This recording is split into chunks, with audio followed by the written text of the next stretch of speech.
Judge, he brutalized two different women within a matter of months. He assaulted these two different women, threatened them both with a knife, choked both of these women. He could have killed both of these women.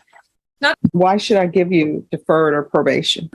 6212, State of Texas versus Dane Cortez. And are you Dane Cortez? Yes, ma'am. All right. You entered a plea on July 25th, 2022. The court found there was sufficient evidence to find you guilty. The court found you guilty. A TAP evaluation and PSI report was done on September 20th. The case was reset due to your attorney's illness. And so now we're here for sentencing. Have both parties had a chance to review the PSI report, State? We have, Your Honor. Defense? We have, Your Honor. Any objections to the PSI report, State? No, Your Honor. Defense? None, Your Honor. All right. According to your plea bargain agreement, Mr. Cortez, punishment is to be assessed at a cap of 10 years in the prison. There's a $1,500 fine. The state is opposing your applications. They're taking in consideration 2021 CR 6392. There's an affirmative finding of family violence and no contact with two parties. State, do you have any witnesses? No witnesses, Your Honor. Our victim, or one of our victims, could not get a ride this morning, so I just have her victim impact statement to read. All right. Defense, any witnesses? None, Your Honor. All right. Then the court will hear argument. State, you're opposed to the applications. Why? Judge, he brutalized two different women within a matter of months. He assaulted these two different women, threatened them both with a knife, choked both of these women. He could have killed both of these women, not to mention the fact that he's already got an extensive criminal history that includes both felonies, misdemeanors. He's already been to prison before. He's had he's had several arrests for prior assaultive offenses, and he's been convicted of a prior assault. And he's still not taking responsibility. He still says, oh, I just got a little rough with her. He considers choking these women, threatening these women with knives, beating these women, just getting a little rough. We believe that he's dangerous. He poses a threat to these victims and the community. So we would ask that you hit the cap of 10 years and sentence him to prison. All right. Defense? Mr. Cortez wants to avail himself of any kind of rehabilitative assets that the probation department might have. The first three paragraphs of the TAP evaluation are quite compelling. He's had an extensive history of mental illness acting in conjunction with drug abuse and alcoholism. He wants to try to improve. He's asking the court to grant him 10 years of community supervision. And although the TAP evaluation is not a suggestion of the court granting probation, it is a suggestion that if you did, that it be inpatient treatment. I believe that the assets that are available through probation are more rehabilitative in nature. Yes, we do have facilities at the Texas Department of Criminal Justice that will also address his issues. But if you make this the tightest locked down probation possible, if Mr. Cortez fails to comply, he'll go to the Texas Department of Criminal Justice. He'll do his 10 years, but maybe he can benefit, maybe society can benefit from whatever treatment he would get up front through the inpatient program. Is it DDOF? I've got the acronym wrong, Your Honor, but Okay. you read it right Yes. there. All right. Anything you wish to say? Yes, ma'am. All right. Let me have you raise your right hand. Do you solemnly swear or affirm the testimony you give will be the truth and nothing but the truth, so help you God? Yes, ma'am. All right. Lower your hand. State your name for the record.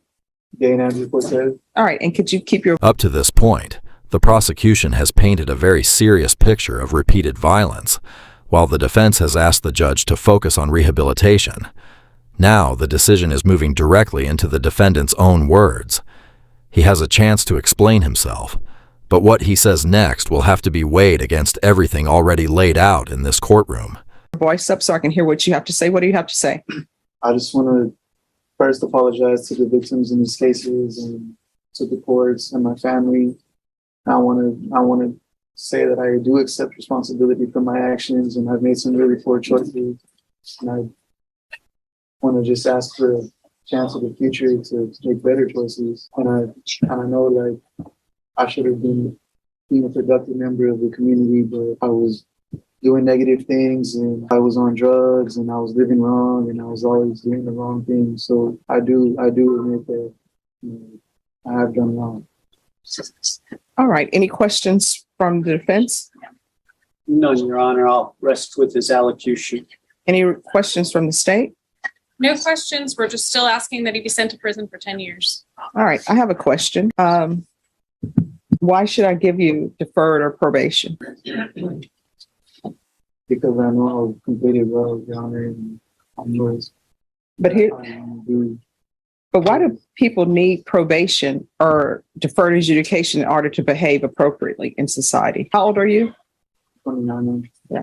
So I always read everything before I accept a plea, and I always read everything the day of the plea, just so I can refamiliarize myself with the report and make sure that I haven't forgotten anything.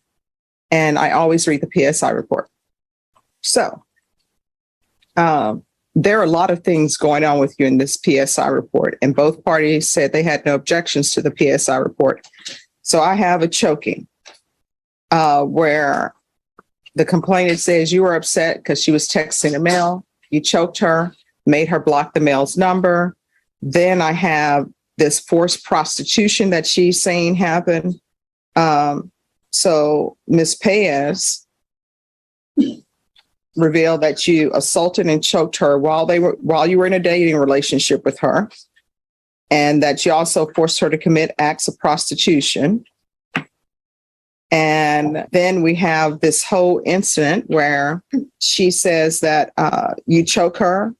Then she calls her friend to tell her that you choked her. Then you pull out a pocket knife and that you have her call a friend back and to say that she made it up. I understand that you have drug issues and cocaine issues, but I don't think drug issues and cocaine issues make you assault people. So why are you assaulting people? I mean, that's what I'm trying to figure out. Your Honor, I definitely have. I mean, I know that I need help and I know that it's not right. And I just went through some losses and I was sporadic with my behavior and my mind was everywhere because I had like PTSD from going through certain issues in my past, and sometimes it makes me just over drink and I won't know what I'm really doing, and then I'll look back at what I did and I'll be like, well, that isn't right at all. Then I'll explain that to all right. Well, I will tell you, Ms. Garcia is saying I have no problem with him applying for probation, but Ms. Perez is saying that. This is where the hearing becomes less about what either side wants and more about whether the judge sees a realistic path forward. The court has heard the explanation about drugs, trauma, and rehabilitation, but it has also reviewed a history that raises serious concerns about repeated behavior. And now the judge is making clear what standard will ultimately decide this sentence. No, she wants you to go to prison. And mind you, I am objectively looking at everything. So I'm not on anybody's side. I'm not on the complainant's side. I'm not on your side. I'm just looking at things objectively and trying to make a determination on what's best for society and best for you. If there's no chance of rehabilitation, then that's an issue. Then you need to go to prison. You understand? Judge, sorry to interrupt. I think Ms. Garcia actually said, I'm not okay with him applying for probation. Thank you. That is correct. So Ms. Garcia is not okay with you applying for probation. Ms. Paez doesn't want you to have probation. And those are things that I consider, but it's not something where I say, oh, the complainant says they shouldn't have probation, so you're immediately going to prison. I like to hear everything and see what's going on. But I don't think there's anything that I can do to help you. There are some cases where people should go to prison. And I'm looking at your federal case, and you've already been to federal prison before. And I don't know that you learned anything from that experience, because I do believe that they give you opportunities to rehabilitate there. So I'm going to deny your applications and find you guilty. Would anyone wish to speak to the cap? The state would, Your Honor. We would ask that you hit the cap in this case and sentence him to 10 years. Although it's being taken into consideration, you have the evidence that was attached to the plea agreement for the other case against Ms. Ella Garcia, where she was brutalized. The officers described all her injuries in detail. She was taken to the hospital. She was also strangled and threatened with a knife. She was assaulted. And then, as the court has before, for the prior criminal history of the defendant, he's already been to prison, didn't learn his lesson. He's been on probation multiple times, has not learned his lesson. He does pose a threat to these victims, and we think 10 years is appropriate given the circumstances of your case. All right, Mr. Montgomery. As we often tell juries in their instructions in a punishment page, we're not to consider how parole will work. But we're not in a jury situation. And I think we all know that with this young man's previous criminal history, the Board of Pardons and Paroles is likely to keep him for a very substantial amount of whatever sentence you should pronounce. Judge, when he comes out, he's going to be on de facto lifetime probation. I mean, not really, but he'll be a habitual if he ever picks up another felony. There's another judge who used to say to me or to my clients, I can't order you to seek treatment once you're released from the prison, but you really need to do it. I think he was sincere in telling you that he wants to change his ways, that he realizes that what he's done is wrong, and that he intends to seek help. I would ask the court to sentence him to 5 years in the prison. All right. Mr. Cortez, there is a therapeutic community at the... At this point, the range of possible outcomes has narrowed dramatically. The state is asking for the full 10 years, while the defense is asking the judge to consider 5. But the judge is also looking at what happens beyond the sentence itself, whether treatment could actually give Cortez a chance to change. The next decision will determine exactly how much time he will spend behind bars. Prison, based upon your charges, I don't think that you will be eligible for it, but I'm not 100% certain of that. I cannot demand or force them to place you in the therapeutic community, but if you would like to be considered for that, I can request it. It doesn't extend the length of time you're in prison, but that may be something that can help you change your life. So would you like me to request the therapeutic community? Yes, ma'am. All right, then. As previously stated, the court is finding you guilty. There's an affirmative finding of family violence. There's to be no contact with Amber Hernandez, Elia Garcia. Taking consideration 2021 CR 6392. There's a $1,500 fine, time and money to run concurrent.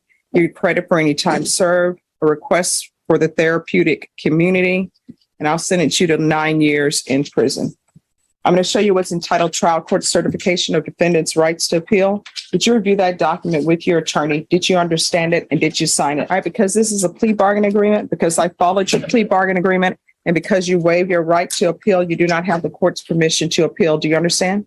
Yes, ma'am. And because this is a felony conviction and an affirmative finding of family violence, you're not allowed to own or possess any weapons or ammunition. Do you understand? Yes, ma'am. All right, good luck with you. We can go off the record. All right, here's the thing, Mr. Cortez. I know nobody wants to go to prison.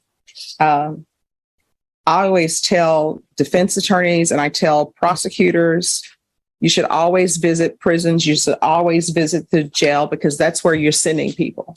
And you need to know what it's like before you just send people there.